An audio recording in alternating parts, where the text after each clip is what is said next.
centro de tudo o que há. Jesus é o centro de tudo o que há. O início e o fim, desde a eternidade, tudo é sobre Jesus.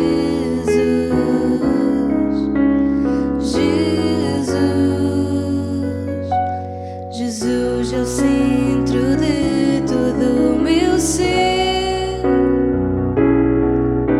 Jesus é o centro de todo o meu ser. Meu início, meio e fim, que eu viva sempre para ti, meu Jesus. Jesus, nada mais importa, nada se compara a ti.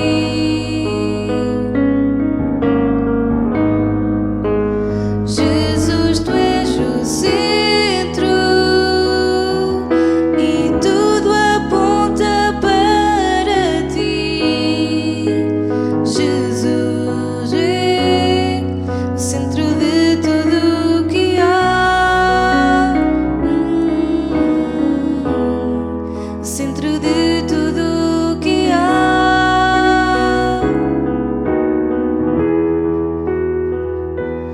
Que em meu coração Cristo seja o centro e todo o meu ser mostre quem tu és. Que em meu coração Cristo seja o centro e todo o meu ser mostre quem tu és. Jesus é o centro da sua igreja. Jesus é o centro da sua igreja. Um dia ele virá, como igreja eu vou me encontrar com Jesus. Jesus, nada mais importa, nada se compara a ti. Jesus, tu és o centro e tudo aponta para ti. Jesus é o centro de tudo o que há. O centro de tudo o que há. O centro de tudo o que há. O centro de tudo o que há.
Olá, meus amados irmãos, a paz do Senhor Jesus Cristo seja convosco. Aqui estamos para mais uma reflexão pastoral.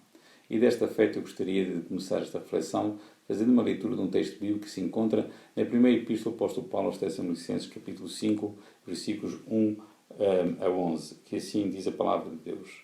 Mas, irmãos, acerca dos tempos e das estações, não necessitais de que se vos escreva, porque vós mesmos sabeis muito bem de que o dia do Senhor virá como o ladrão da noite.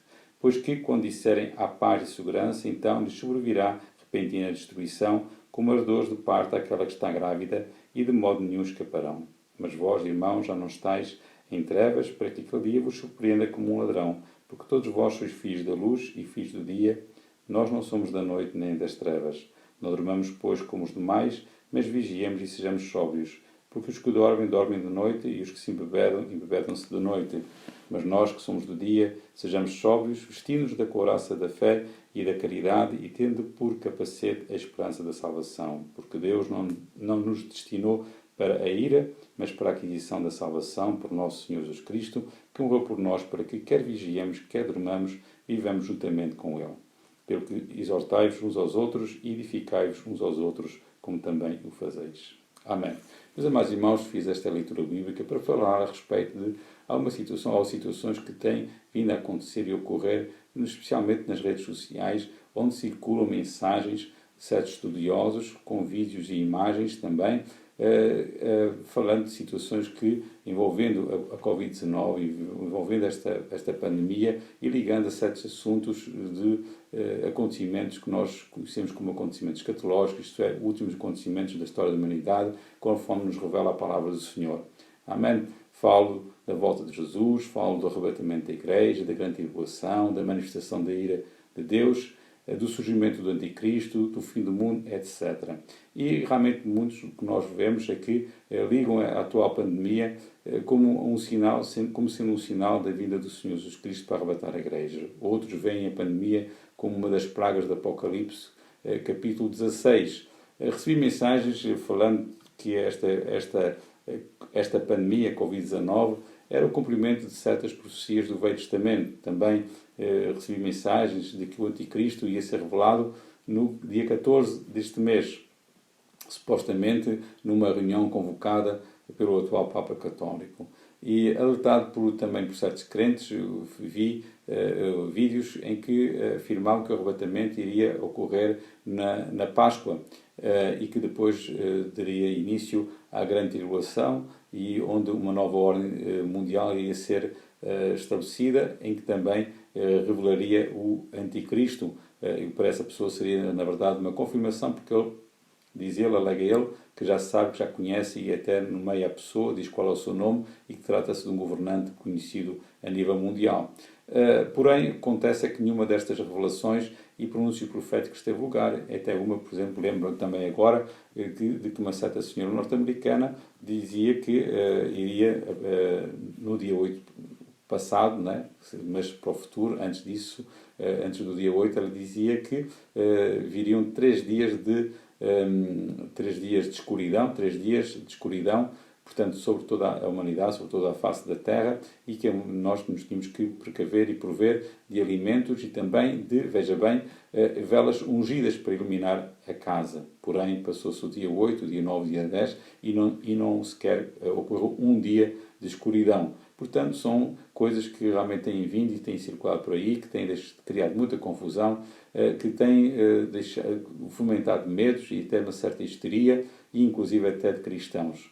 Mas tudo isto realmente não é bíblico, e é isso que eu quero também abordar e dizer e apresentar para vocês alguns elementos bíblicos para que realmente nós possamos estar munidos deles, para não nos deixarmos levar facilmente por todas estas coisas que aí aparecem na internet, com essas supostas revelações vindas de Deus, e que nós não nos devemos aceitar e não nos devemos deixar levar por elas, mas devemos ficar firmados na palavra de Deus. Quero então apontar aqui alguns argumentos para que você saiba o que a Bíblia realmente fala e não se deixar, como eu já disse, levar por todas estas profetadas, que é assim que nós temos que definir todos esses pronúncios supostamente proféticos. Primeiro, dizer que a humanidade já sofreu pandemias bem piores do que a Covid-19. Só no que respeita ao número de mortos, Nós, por exemplo, temos a peste negra, que no século XIV ceifou entre 75 milhões a 200 milhões de pessoas. Não se sabe ao certo, portanto tem aqui este parâmetro, esta estatística. Temos a febre espanhola, que no século passado, nos anos de 1918-1919, vitimou mais de 50 milhões de pessoas. E isto só falando de doenças, para não falar das duas grandes guerras mundiais, que realmente sabemos quantos milhões de pessoas, quantas dezenas de milhões de pessoas vitimou. Portanto, esta Covid-19 fica muito aquém, é um iogurte, posso usar esta expressão, em relação já a certas pandemias que ocorreram à face da Terra e na humanidade. Segundo, dizer que esta pandemia não chega sequer aos calcanhares daquilo que se vai passar durante a grande tribulação, conforme está descrito no livro do Apocalipse. Portanto, aquelas pragas que estão lá descritas, esta Covid-19 nada tem a ver, fica muito aquém, não chega sequer aos calcanhares e, portanto, nada tem a ver com exatamente o que está lá descrito em Apocalipse 16. E dizer que antes de qualquer acontecimento apocalíptico, descrito no livro de exatamente Apocalipse, nos capítulos 16 a 18, a Igreja ela já foi arrebatada. A Igreja não estará cá nesse tempo. Aliás, você lê a palavra de Deus, exatamente Apocalipse, você, entre os capítulos 6 a 18, você não vê uma referência sequer à Igreja, nem está lá sequer essa palavra, porque a Igreja já não está cá. A Igreja foi, entretanto, arrebatada e, por isso, a Igreja e os cristãos não padecerão qualquer sofrimento da grande tribulação, não estão aqui para assistir sequer aos grandes cataclismos, e às pragas apocalípticas, que resulta da manifestação da ira divina. A Bíblia é bem clara a dizer que Jesus virá para salvar e libertar a Igreja da grande tribulação ou da ira divina. Dizer, quarto ponto, que temos que distinguir entre a vinda de Jesus até aos ares para arrebatar a Igreja e a vinda de Jesus em glória que vem até à terra. E, portanto, há aqui duas vindas distintas. Uma para a Igreja, Jesus vem até aos ares e dos ares arrebata a Igreja junta-se a Ele e fica para sempre com Ele, conforme diz a palavra de Deus, e a vinda de Jesus em glória, em que Ele vai pisar a terra e aqui vai estabelecer o seu reino. E entre estas duas vindas há pelo menos um tempo de 7 anos e que será nesse período que vai decorrer a grande tribulação. E para a vinda de Jesus para arrebatar a Igreja, não há qualquer sinal determinante e distintivo que nos aponte que o Senhor Jesus virá em dado momento, em dado e preciso momento. Não, Jesus foi bem claro a dizer que, a respeito da sua vinda para vir arrebatar a sua noiva, a sua Igreja, que ela vai ocorrer num dia e numa hora que ninguém sabe, que ninguém pensa, que não se espera, que não se imagina sequer. Jesus foi bem claro a dizer que será de improviso, que não sabemos quando é que é chegado o momento. Será como também o apóstolo Paulo disse, e nós queremos, e nós lemos, que será como o ladrão que virá à noite para fazer um assalto e que não avisa a família e a casa que vai assaltar e que dia e que hora. E assim será também a vinda de Jesus para arrebatar a Igreja. Portanto, qualquer tentativa de marcar um dia e uma hora em respeito deste acontecimento já está fadado ao fracasso, porque ninguém vai poder saber quando é que o Senhor Jesus vai arrebatar a Igreja. Sinais determinantes e evidentes em relação à vinda de Jesus em glória, os há, mas é exatamente em relação à vinda de Jesus em glória, não à vinda de Jesus para arrebatar a Igreja. Portanto, sinais determinantes e evidentes que apontam que o Senhor está mesmo para voltar e que, de uma forma clara e precisa, poderá ser determinado, não é? Poderá ser calculado, se quisermos assim dizer, só tem a ver com a vinda de Jesus em glória. E relativamente ao Anticristo vir a ser revelado, também só vai ser revelado após o arrebatamento da Igreja. Só depois da Igreja sair do cenário da Terra, daqui da face da Terra, e ser levado ao céu, para a casa do Pai, é que o Anticristo vai ser dado a saber, dado a conhecer. Até aí não vai ser, bem pode ser que esteja aí a pessoa, bem pode ser que esteja aí a pessoa que realmente será o Anticristo, mas não vai ser dado a conhecer antes da Igreja ser arrebatada e ser ascendida ao céu, ser levada ao céu pelo Senhor Jesus Cristo. Esta pandemia, Covid-19, quando muito pode ser uma das muitas dores que Jesus falou e que também o apóstolo Paulo fala, que equiparando também a toda esta era, com todos estes acontecimentos maus, estes acontecimentos que têm afligido e têm causado muitas dores à humanidade, inclusive também à Igreja, nas suas várias áreas da vida humana, política, económica, social, física, espiritual. Muitas dessas hoje atingir diretamente a Igreja. Pode ser, mas ainda não é. Ainda não é nada e não tem nada a ver com aquilo que se vai passar no tempo do Apocalipse, da grande tribulação. Então, meus amados irmãos, o que eu quero vos dizer é que devemos ficar descansados, fiquemos quietos, e como também disse o apóstolo Paulo, que está lá escrito e está registrado em 2 Tessalonicenses, capítulo 2, versículos 1 a 3, nós encontramos lá o seguinte: irmãos, no que diz respeito à vida do nosso Senhor Jesus Cristo e à nossa reunião com Ele, nós vos exortamos a que não vos demovais da vossa mente com facilidade, nem vos perturbeis, quer por espírito, quer por palavra, quer por epístola, como se procedesse de nós, supondo que tenha chegado o dia do Senhor. Ninguém de modo nenhum vos engane. Então, meus amados irmãos, fiquemos quietos e sossegados, não nos deixemos abalar e perturbar, nem ficar confusos. Apeguemos à palavra de Deus, à Bíblia Sagrada e ao ensinamento que os nossos pastores e os vossos pastores vos têm entregue.